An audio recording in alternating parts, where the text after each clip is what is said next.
James was there when that great big robust Roman soldier screamed to the top of his lungs, surely. Somebody holler, surely. Y'all may as well help me preach now. Surely. This was the Son of God. And James was there when Jesus showed himself alive after his passion by many infallible proofs.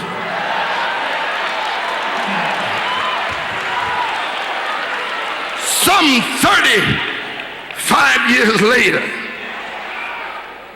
30 years later, James, who had become a believer and the bishop of the church with a seat at Jerusalem, that's according to Galatians 1 and 18 and 19 and 2 and 9. This James died. He died as a martyr for the faith. The faith his brother taught. He died as a Jew who served his elder brother after death and who had proven to become his savior. Herod had killed him just to make a statement. Somebody say, James died. Now, as a Jew, he would be buried in the manner of Jewish custom. That means he was bathed, wrapped in a linen shroud, laid out on a slab of rock, in a cave, or in a prepared tomb.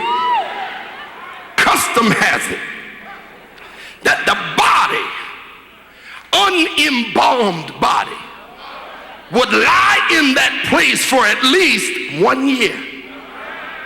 This would give the body time to decay and completely decompose. The heat of the region and the plenteousness of the vermin and worms would assure that there'd be nothing left of James but a skeleton. At the end of that 1 year, if the person was regarded as one of some kind of nobility or noteworthy person, his bones would be picked up and gathered and placed in an ossuary.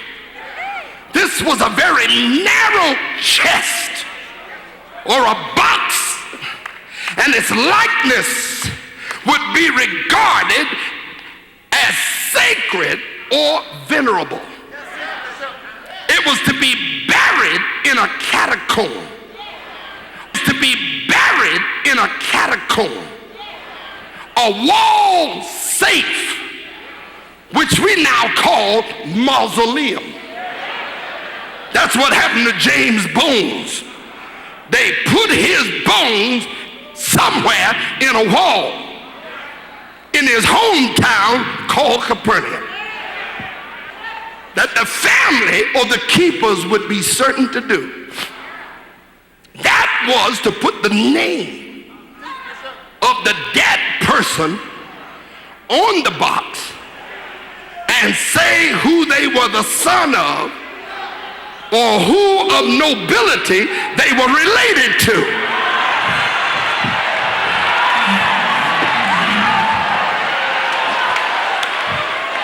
Wait a minute, son. When I do, it'll be B flat.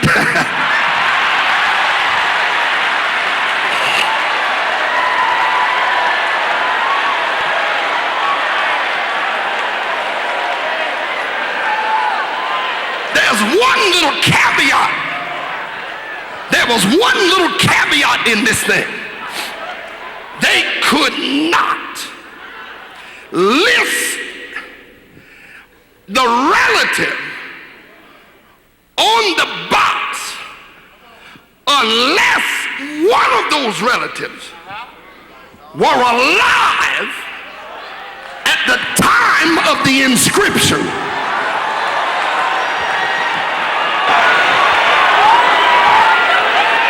Well,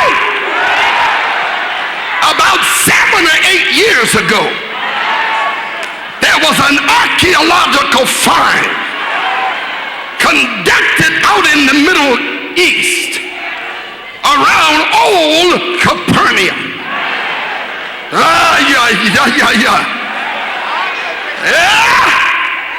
The archaeologists found a reliquary with some preserved bones in it. They had it in the news. They dusted the box. They tested the dirt and the film and judged it to be around 2,000 years old. They came out and said it was authentic. They dated the dirt and the clay on the box to be about AD 63. The box said, "This is James, the son of Joseph and the brother of Jesus." Yeah!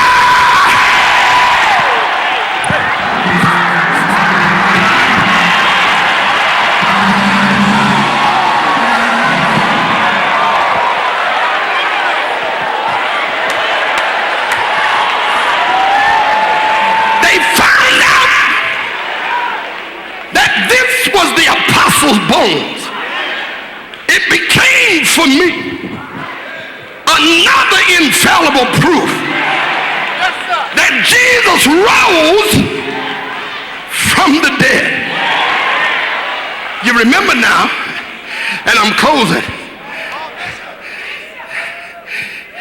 one could not list all dead relatives on the reliquary of the deceased. If you were going to print your father's name or your eldest brother's name on the coffin, one of those relatives had to be alive at the time of the inscription. Woo! Well, beloved, Jesus died in AD 33. His little brother died in AD 62, 29 years later. But somebody came along in AD 63, picked up the bones of James, put them in a box, and started writing, "This is James, the brother of Jesus." That means I have one more proof that Jesus is alive. I don't know where you are in your faith walk, but I'm here to offer you a living faith with a living founder. He's James' eldest brother.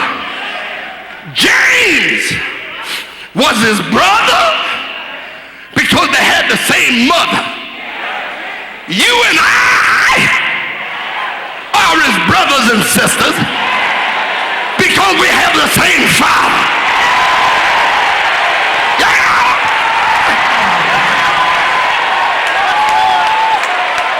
When my own family, when the Ellis family, when my father dropped me in 1958 down in South Philadelphia